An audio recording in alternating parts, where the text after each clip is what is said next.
നമ്മുടെ ചാനലിലേക്ക് വീണ്ടും സ്വാഗതം. എല്ലാവരും സുഖമായിട്ടിരിക്കുന്നു എന്ന് വിചാരിക്കുന്നു. ഇന്ന് നമുക്ക് വീട്ടിൽ തന്നെ എങ്ങനെയാണ് ക്ലേ ഉണ്ടാക്കുന്നതെന്ന് നോക്കാം. അപ്പോൾ ഇത് ഏറ്റവും ഈസി ആയിട്ടുള്ള മെത്തേഡാണ്. അപ്പം ഇതുണ്ടാക്കാൻ വേണ്ടിയിട്ട് ഞാൻ ഗോതമ്പ് പൊടിയാണ് എടുക്കുന്നത്. കഴിഞ്ഞ ദിവസം നമ്മൾ വേറൊരു ക്ലേ മേക്കിംഗ് വീഡിയോ ചെയ്തിട്ടുണ്ടായിരുന്നു. അതും നല്ലൊരു ക്ലേ മേക്കിംഗ് റെസിപ്പിയാണ്. അപ്പോൾ കണ്ടിട്ടില്ലാത്തവർ കണ്ടു നോക്കുക. ലിങ്ക് ഞാൻ കാർഡിൽ കൊടുക്കാം. അപ്പോൾ നമുക്ക് ഈ ഒരു ക്ലേ എങ്ങനെയാണ് ഉണ്ടാക്കുന്നതെന്ന് നോക്കാം. നമ്മൾ ആദ്യം തന്നെ ഗോതമ്പ് പൊടി എടുക്കുന്നുണ്ട്. ആവശ്യത്തിന് എടുക്കാം. ഞാനിപ്പോൾ 3 സ്പൂണാണ് എടുക്കുന്നത്. അതിന് ശേഷം അതിലേക്ക് കുറച്ച് വെള്ളം കൂടെ ആഡ് ചെയ്തിട്ട് നമ്മൾ നല്ലപോലെ ഒന്ന് മിക്സ് ചെയ്ത് കൊടുക്കുക. അപ്പം നമുക്ക് അറിയുന്നുണ്ടാവുമല്ലോ, ക്ലേൻ്റെ കൺസിസ്റ്റൻസി ആവുന്ന വരെ നമ്മൾ മിക്സ് ചെയ്യണം. അതായത് ഒരു ചപ്പാത്തി മാവിൻ്റെ ഒക്കെ പരുവം വരെ നമ്മൾ മിക്സ് ചെയ്ത് എടുക്കണം. ഇനി നമ്മൾ ആ ഒരു മിക്സിലേക്ക് കുറച്ച് ബോഡി ലോഷനാണ് ആഡ് ചെയ്ത് കൊടുക്കേണ്ടത്. അപ്പോൾ ബോഡി ലോഷന് പകരം നിങ്ങൾക്ക് ഷാംപൂ, ഫേസ് ക്രീം, മോയ്സ്ചറൈസർ, പിന്നെന്താ സാനിറ്റൈസർ, അങ്ങനെ എന്ത് വേണമെങ്കിലും യൂസ് ചെയ്യാം. ഇത് മെയിനായിട്ട് നമ്മൾ ആഡ് ചെയ്യുന്നത് ഈ ക്ലേനെ ഒന്ന് സോഫ്റ്റും സ്മൂത്തും ആക്കാൻ വേണ്ടിയിട്ടാണ്. പിന്നെ നല്ലൊരു സ്മെല്ലും ഉണ്ടാവും. അപ്പം ഇതും കൂടെ ആഡ് ചെയ്തിട്ട് നല്ലപോലെ മിക്സ് ചെയ്തിട്ട് ചപ്പാത്തി മാവിൻ്റെ പരുവത്തിൽ ആക്കിയെടുക്കുക. ചപ്പാത്തി മാവിൻ്റെ ഒരു കൺസിസ്റ്റൻസി ആക്കിയെടുക്കുക. അപ്പോൾ നമ്മൾ കുറച്ച് സമയം ഇതിങ്ങനെ മാവ് കുഴച്ച് എടുക്കണം. അപ്പോഴാണ് അത് കുറച്ചും കൂടെ സോഫ്റ്റ് ആവുന്നത്.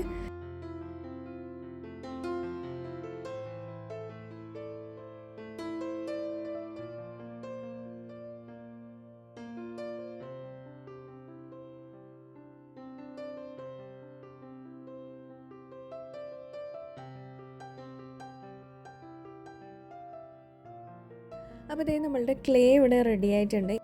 ഇനി നമുക്കിതിന് ഇഷ്ടമുള്ള കളറൊക്കെ ആഡ് ചെയ്ത് കൊടുക്കാം. ഞാനിപ്പോൾ ഇതുപോലെ തന്നെയാണ് വെക്കുന്നത്. ആവശ്യമുള്ളപ്പോഴാണ് കളർ ആഡ് ചെയ്തിട്ട് ഞാൻ ചെയ്യാൻ പോകുന്നത്. ഇനി നമുക്കിത് കൊണ്ടൊരു ക്രാഫ്റ്റും കൂടെ ചെയ്ത് നോക്കാം. അങ്ങനെ കമൻറ്റ്സ് വന്നിട്ടുണ്ടായിരുന്നു, നമ്മൾ ഉണ്ടാക്കിയ ക്ലേ വെച്ചിട്ട് ക്രാഫ്റ്റ് ചെയ്യുമെന്ന് ചോദിച്ചിട്ട്. അപ്പോൾ ഈ ഒരു ക്ലേന്ന് ഒരു കുഞ്ഞൊരു ബോളിൻ്റെ സൈസ് ക്ലേ എടുത്തിട്ടുണ്ട്. എന്നിട്ട് ഇതുപോലെ ഇങ്ങനെ ഒന്ന് പരത്തി കൊടുക്കുന്നുണ്ട്.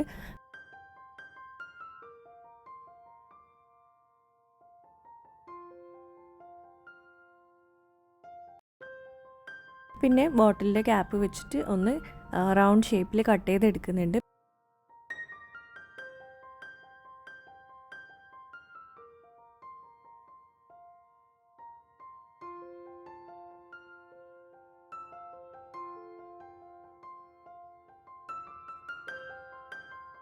പിന്നെ പെന്നിൻ്റെ റീഫിൽ വെച്ചിട്ട് ഇതുപോലെ ഇങ്ങനെ റൗണ്ട്സ് വരച്ച് കൊടുക്കുന്നുണ്ട്.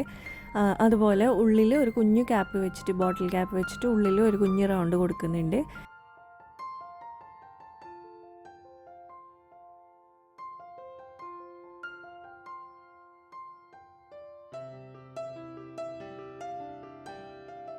ഇനി പെന്നിൻ്റെ നിബ്ബ് കൊണ്ട് ഇതുപോലെ ഇങ്ങനെ കുത്തിട്ട് കൊടുക്കുന്നുണ്ട്.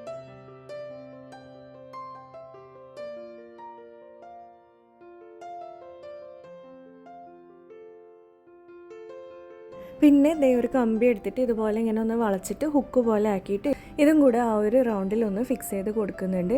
ഇനി ഇത് നമുക്ക് ഉണങ്ങാൻ വെക്കണം. അപ്പോൾ ഞാൻ വെയിലത്ത് ഒരു 24 hours വെച്ചിട്ടാണ് ഇത് ഉണങ്ങി കിട്ടിയത്. 2 സൈഡും ഉണങ്ങി കിട്ടണം. ഉണങ്ങി കഴിയുമ്പോൾ ഇത് നല്ല ഹാർഡായിട്ട് കിട്ടും. അങ്ങനെ പെട്ടെന്നൊന്നും പൊട്ടിപ്പോകുന്നൊന്നുമില്ല. ശേഷം നമ്മൾ മൊത്തമായിട്ടൊരു ബ്ലാക്ക് പെയിൻറ്റ് അടിച്ച് കൊടുക്കുന്നുണ്ട്. അതിന് ശേഷം നമ്മളിതിൽ ജസ്റ്റ് ഒന്ന് സിൽവർ ടച്ച് ചെയ്ത് കൊടുക്കുന്നുണ്ട്. ഇനി ഇതുപോലത്തെ ഒരു ബ്ലാക്ക് ത്രെഡിൽ ഇത് ഹാങ് ചെയ്തിട്ട് നമുക്ക് നെക്ലേസ് ആയിട്ട് യൂസ് ചെയ്യാവുന്നതാണ്. കുറച്ചും കൂടെ സേഫ് ആയിട്ട് സ്റ്റോർ ചെയ്യാൻ വേണ്ടിയിട്ട് ഒരു എയർ ടൈറ്റ് കണ്ടെയ്നറിൽ സ്റ്റോർ ചെയ്യുക. പിന്നെ പറ്റുകയാണെങ്കിൽ ഫ്രിഡ്ജിലെടുത്ത് വെക്കുക. ഫ്രിഡ്ജിൽ വെച്ച് കഴിഞ്ഞാൽ കുറേയും കൂടെ ലാസ്റ്റ് ചെയ്യും. അപ്പം അത്രയേ ഉള്ളൂ നമ്മളുടെ വീഡിയോ യൂസ്ഫുൾ ആണെന്ന് തോന്നുകയാണെങ്കിൽ ഒന്ന് ലൈക്ക് ചെയ്യുക.